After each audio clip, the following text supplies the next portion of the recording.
Bonjour à tous, là on est de nouveau sur du Cold Steel, on est sur le Braveheart.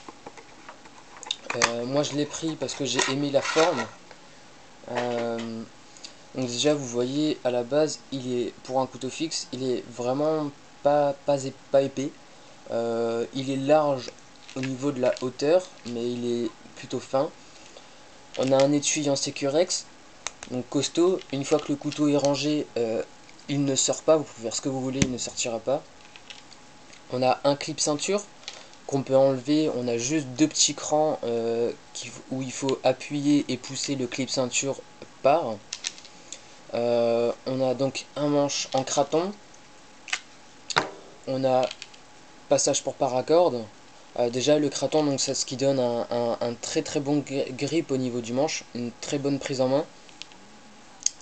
On a sur le dessus de la lame un grip pour le pouce qui est assez long, donc on peut partir bien loin sur la lame. On a une lame, comme vous voyez, extrêmement fine, mais elle est plutôt, comme dit toujours, en hauteur. Elle est haute, mais toute fine, ce qui lui donne un look super agréable. Il faut savoir qu'à la base, cette forme de couteau, c'est les Écossais dans le temps qui utilisaient cette forme de couteau-là, qui les mettaient dans la chaussette. Donc en fait, Costil a repris cette forme-là et a refait un couteau avec les matériaux d'aujourd'hui, ce qui donne vraiment quelque chose de très très agréable. On a une excellente prise en main. On a ici des deux côtés euh, une, une incurvation pour le pouce, que ce soit des deux côtés en fait. Euh, Excellent couteau de botte.